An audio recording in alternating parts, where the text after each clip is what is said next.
আসসালামু আলাইকুম everyone, welcome back to my channel. আশা করছি আপনারা সবাই অনেক বেশি ভালো আছেন। আমি আলহামদুলিল্লাহ ভালো আছি। তো আজকে আমি আমার ব্লগটি শুরু করছি বিকেল থেকে। গত ব্লগে আপনারা দেখেছিলেন যে আমরা সুমু মার্কেটে এসেছি। তো সুমু মার্কেট থেকে এখন আমরা চলে এসেছি গাজী অ্যাভিনিউয়ের এখানে। তো এখানে এসেছিলাম আমি মেইনলি এই দোকানটার দই খাওয়ার জন্য। তো আমি দই খাওয়ার আগেই জারিফের বাবা এখানে দুধের মালাই খাওয়া শুরু করে দিয়েছে, আর ওদিকে জারিফ আইসক্রিম। আর এই যে এখানে যে দইটা দেখতে পাচ্ছেন এই গ্লাসের মধ্যে, এই দইটা আমার খুবই ভালো লাগে। বিশেষ করে গাজী অ্যাভিনিউয়ের এই দোকানের দইটা হালকা টক মিষ্টি, আমার কাছে ভীষণ মজা লাগে। আপনাদের কাছে মজা নাও লাগতে পারে, কারণ সবার টেস্ট বার তো আর এক না। তো দই খাওয়া হয়ে গেলে এখানে আমি 2 প্যাকেট রিং চিপস নিয়েছিলাম, কারণ এই রিং চিপসটাও ছোটোবেলা থেকে আমার ভীষণ প্রিয়। আর এদিকে জারিফ বলতেছিল যে ও ডাব খাবে, আর ডাব তো এমনিও স্বাস্থ্যের জন্য খাওয়া খুবই ভালো। তো সাথে সাথে জারিফের বাবা জারিফকে এখানে একটা ডাব কিনে দিয়েছে, আর আমি আসলে ওয়েট করতেছিলাম যে কখন আমি এই ডাবের শ্বাস খাবো। আসলে ডাবের যে পাতলা আবরণের একটা শ্বাস হয়ে থাকে, এই শ্বাসটা আমার কাছে খুবই ভালো লাগে। তো এদিকে বাবা ছেলের একটু ভিডিও করে নিচ্ছিলাম, দুজনের খুব সুন্দর মুহূর্ত। তো ফাইনালি আমি আমার পছন্দের খাবার পেয়ে গিয়েছি, এটা আমি খুবই পছন্দ করি। তো ডাবের শ্বাস খাওয়া হয়ে গেলে আমরা গাজী অ্যাভিনিউ থেকে আরও একটু সামনের দিকে যাচ্ছিলাম। এখানে একটা খেলার মাঠ আছে, জারিফের বাবারা মাঝে মাঝে এখানে খেলতে আসতো আগে। তো জারিফের বাবা আমাকে বলছিল যে চলো তোমাকে সেই খেলার মাঠটা দেখিয়ে নিয়ে আসি।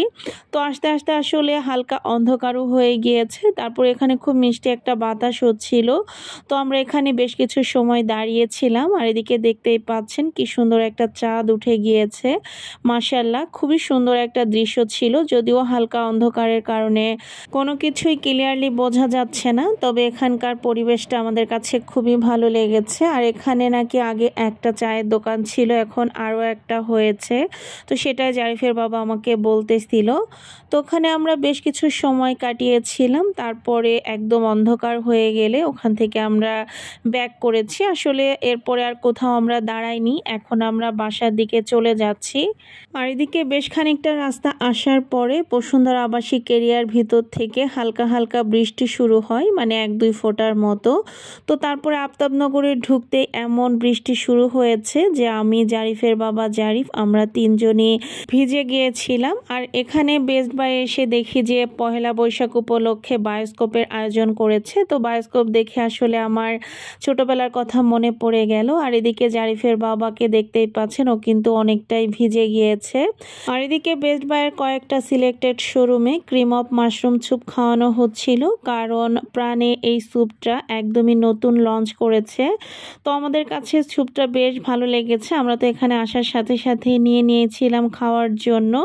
তবে এই স্যুপটা যারা খেয়েছেন তারা অবশ্যই এটার টেস্ট সম্পর্কে জানবেন, যারা খাননি তাদের কাছে ভালো নাও লাগতে পারে, তবে আমাদের কাছে অনেক বেশি ভালো লেগেছে। আর এদিকে জারিফ এবং জারিফের বাবা তারা দুজনেই এখানে বায়োস্কোপ দেখা শুরু করেছে।